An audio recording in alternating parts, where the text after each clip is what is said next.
Good morning, everybody. Now, today we're wrapping up the Mental and Emotional Balance Foundation Stone, the second part.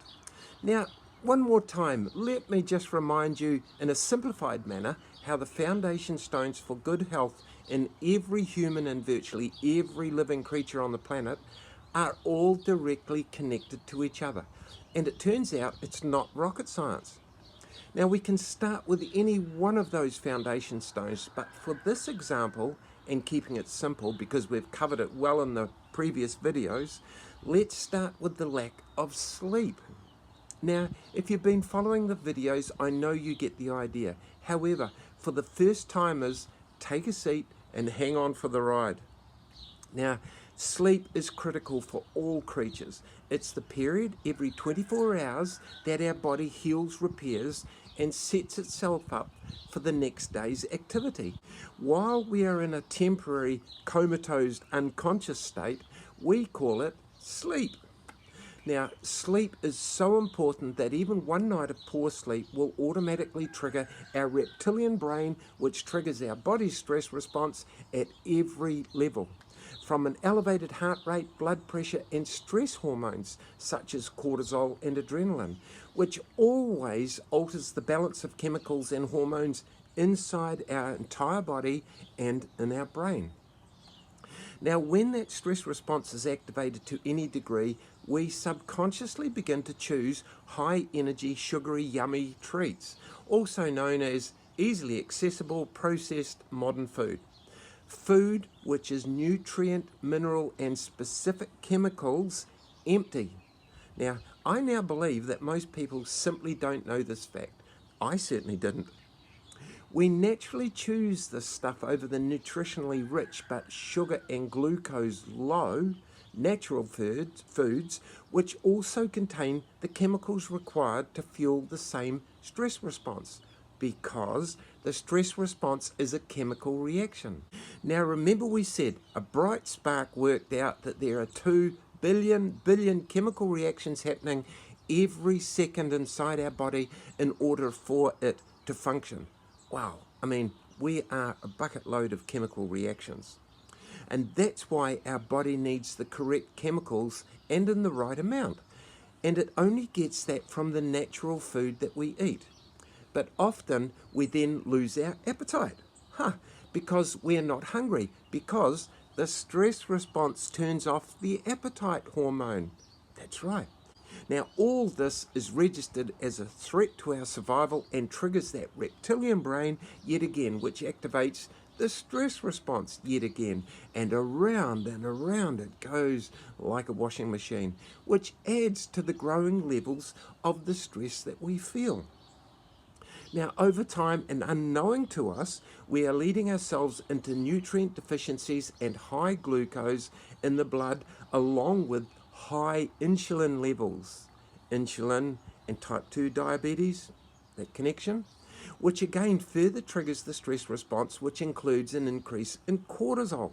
And remember, it is the cortisol hormone which is designed to wake us up from sleep every morning. But now it prevents us from sleeping at night because it is still too high, because it hasn't drained away by sleep time, because our lifestyle is so stressful.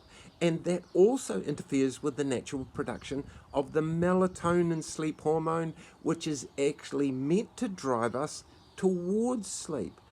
That's right, the cortisol wake-up hormone actually shuts down the melatonin sleep time hormone.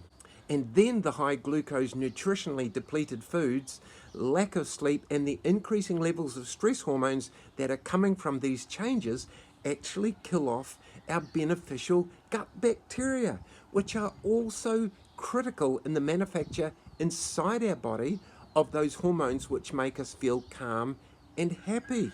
And now we are being colonized by the fermenting bad bacteria, fungi, and yeast cells, which can tolerate these same living conditions that our human body can't. And now we can be heading for the likes of what is called irritable bowel disorder and leaky gut. And that's just the tip of the iceberg. And the gradual death of those good bacteria, along with the increase in numbers of bad fermenting fungi and bacteria, sends a message to our brain that we are under attack and in danger yet again. The ancient reptilian brain also gets the message, and the stress response cranks up even further, which just adds to poor sleep and choosing the wrong foods. And we feel terrible, and around and around and around it goes.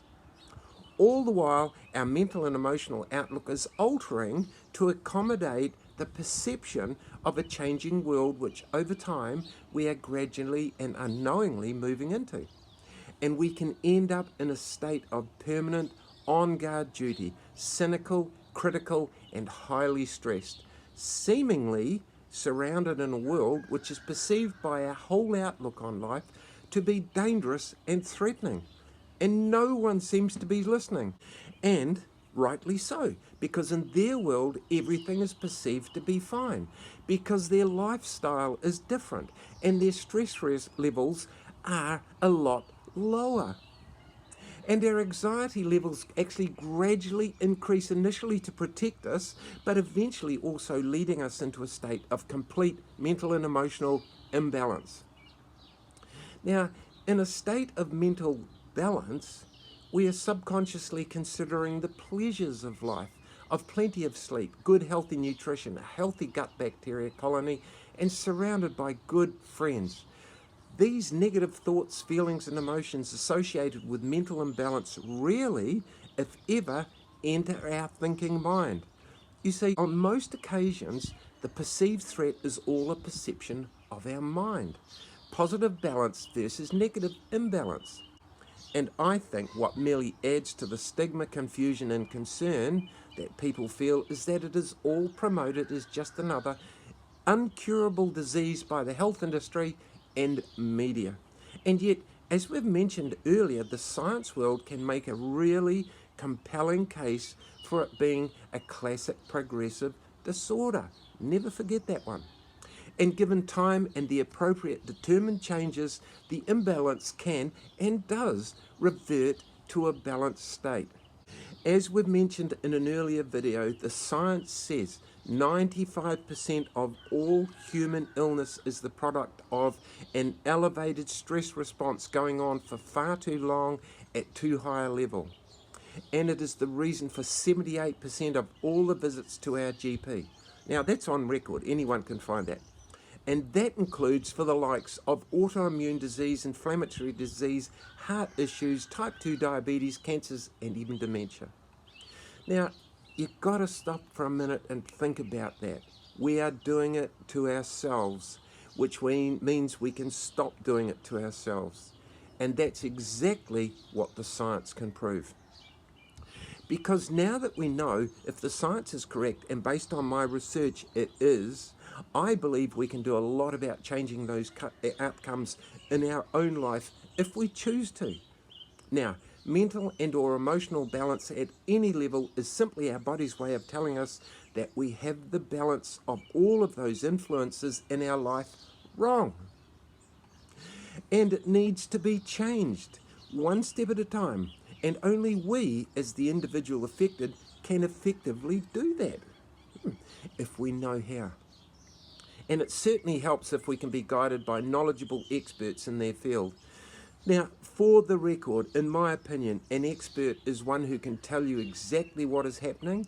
They have a proven plan that a patient can follow and identify specific results as they go, before, during, and after they happen, and a time frame so that an ineffective treatment doesn't get repeated forever and become part of your lifestyle. You see, if an expert has such a plan, it means they aren't just making it up as they go. They aren't just shooting from the hip. And if they were, it means it's time to change that so-called expert. Okay, that'll do us for today.